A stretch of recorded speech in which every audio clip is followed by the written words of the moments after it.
Baik, Shalom Pak John dan Ibu Putri. Perkenalkan kami dari kelompok 11 akan mempresentasikan tugas kelompok mengenai koma yang kami ambil dari 2 Yohanes pasal 1 ayat 1 sampai 13.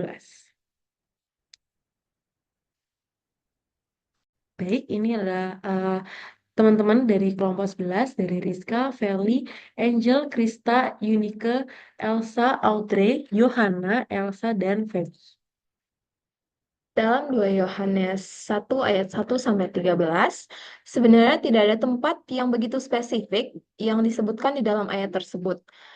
Akan tetapi surat ini ditunjukkan kepada ibu yang terpilih dan anak-anaknya, yakni ditunjukkan kepada gereja dan jemaatnya.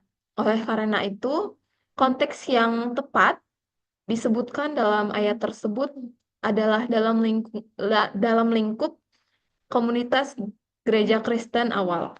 Surat ini kemungkinan besar ditulis pada abad ke-1 ketika agama Kristen menyebar ke berbagai kota di Kekaisaran Romawi.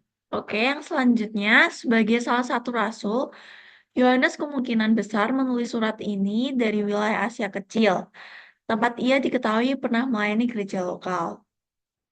Meski tidak disebutkan lokasi spesifiknya, surat tersebut memuat konteks geografis dalam jaringan gereja Kristen di seluruh Kekaisaran Romawi, dengan fokus di kawasan Asia Kecil. Observasi, yaitu pertama adalah what apa. Isi surat ini mengekspresikan kasih dan dukungan kepada ibu yang merupakan penggambaran gereja dan anak-anaknya yang hidup dalam kebenaran. Yohanes menekankan betapa pentingnya saling mengasihi dan waspada terhadap ajaran-ajaran sesat yang menolak pengakuan tentang Yesus Kristus. Pesan utamanya adalah mengajak umat untuk hidup dalam kasih dan kebenaran serta memperingatkan mereka tentang bahaya penyesat. Lalu where di mana surat ini ditunjukkan kepada ibu yang tidak disebutkan namanya, merujuk kepada suatu gereja atau pemimpin gereja di suatu lokasi spesifik. Ini bisa dianggap merupakan suatu harapan dukungan bagi tiap gereja yang ada di sepanjang masa. When atau sama dengan artinya kapan, ditulis pada abad pertama Masehi ketika gereja awal berjuang menghadapi berbagai tantangan dan ajaran sesat yang muncul. Selanjutnya itu atau siapa? Yohanes salah satu Rasul Yesus yang dikenal sebagai penulis Injil Yohanes dan beberapa surat dalam Perjanjian Baru. Penerima, yaitu ibu yang terpilih merupakan pemimpin gereja dan jemaat-jemaat negeri iman. Win, mengapa? Untuk menegaskan kasih dalam komunikasi Kristen dan menekankan pentingnya mematuhi ajaran Kristen, serta memperingatkan terhadap pengajaran yang menyimpang yang mengancam iman. Kesimpulan, surat ini menekankan pentingnya hidup dalam kebenaran dan kasih, serta memperingatkan tentang bahaya ajaran yang tidak sesuai dengan ajaran Kristen. Yohanes mengajak umat Kristen untuk saling mendukung dan berpegang teguh pada iman yang benar, sekaligus menunjukkan perhatian yang mendalam terhadap kehidupan rohani mereka. Pesan ini tetap relevan bagi komunikasi Kristen hari ini untuk menjaga integritas iman dan hubungan satu sama lain. Selanjutnya, makna. Yohanes menekankan pentingnya menjaga kebenaran dan menjaga diri doktrin palsu yang mengaburkan ajaran asli Yesus Kristus. Surat itu juga menunjukkan kekhawatiran Yohanes terhadap orang-orang yang meninggalkan gereja dan mengikuti doktrin palsu. Surat ini juga menekankan pentingnya menjaga kebenaran ajaran Kristen dan menghindari doktrin palsu dapat mengaburkan ajaran asli Yesus Kristus. Kasih dalam 2 Yohanes ini menekankan kita tentang betapa pentingnya saling mengasihi dan waspada terhadap ajaran duniawi yang menyesatkan yang membawa kita ke dalam dosa. Tuhan menginginkan kita untuk saling mengasihi diri sendiri maupun orang lain. Kasih sama halnya dengan menuruti perintah-perintah Tuhan. Banyak di luar sana penyesat yang muncul dan pergi ke seluruh dunia yang tidak mengakui Yesus Kristus sebagai Tuhan. Orang-orang tersebut merupakan contoh-contoh orang yang tidak hidup dalam kasih. Baik, dalam kesimpulannya, surat 2 Yohanes memberikan wawasan penting dalam konteks tempat dalam komunitas gereja Kristen awal dan jaringan gereja di Kekaisaran Romawi.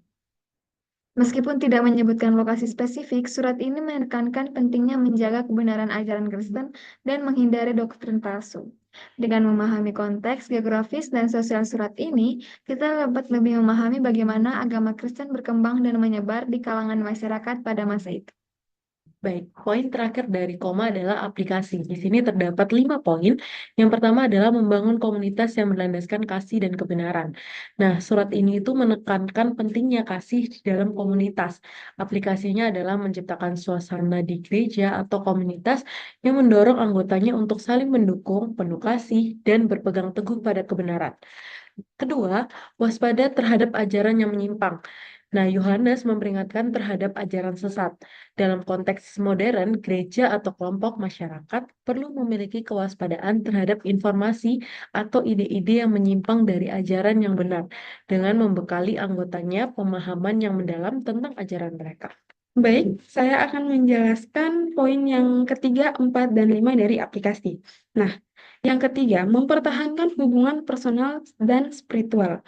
Gaya penulisan Yohanes yang penuh kasih menunjukkan pentingnya hubungan antara anggota gereja. Ini bisa diterapkan dengan lebih mendorong hubungan yang erat antara sesama anggota komunitas untuk saling menguatkan dalam iman. Dan poin yang keempat, menguatkan integritas iman. Fokus surat ini pada kebenaran iman bisa diaplikasikan dengan mengadakan studi Alkitab, pengajaran, atau studi yang mendalam mengenai ajaran Kristus. Memastikan bahwa anggota komunitas terus bertumbuh dan tidak tergoyahkan oleh pengaruh internal. Nah, yang kelima, pemimpin sebagai pengembaraan ibu gereja. Mengapa ibu? Aplikasi bagi pemimpin gereja atau komunitas bisa meniru peran ibu dalam surat tersebut. Ini di mana mereka menjadi fitur yang mendukung, membimbing, dan menjaga jemaatnya tetap setia dalam iman. Nah, pesan-pesan ini dapat diaplikasikan dengan hanya dalam konteks gereja, tetapi juga dalam kelompok sosial atau organisasi lainnya yang ingin membangun nilai kasih, integritas, dan kewaspadaan terhadap hal-hal yang dapat mengganggu keharmonisan. Nah, sekian dari presentasi kami. Kiranya apa yang kami sampaikan dapat berguna dan bermanfaat bagi teman-teman semua. Terima kasih. Ini tadi Sudah. enggak apa? pindah ini. Refleksi pribadi nggak usah kan? Kayaknya ditampilin. Usahanya. Capek. Ditampilin. Baik, saya akan menjelaskan poin yang ketiga, 4, dan 5 dari aplikasi. Nah, yang ketiga, mempertahankan hubungan personal dan spiritual. Gaya penulisan Yohanes yang penuh kasih menunjukkan pentingnya hubungan antara anggota gereja. Ini bisa diterapkan dengan lebih mendorong hubungan yang erat antara sesama anggota komunitas untuk saling menguatkan dalam iman. Dan poin yang keempat, menguatkan integritas iman.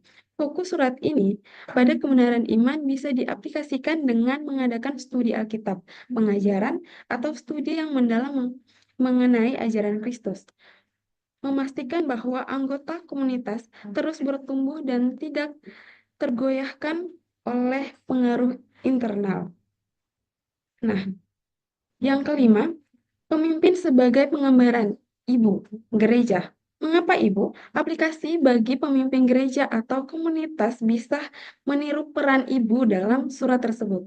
Ini di mana mereka menjadi fitur yang mendukung, membimbing, dan menjaga jemaatnya tetap setia dalam iman.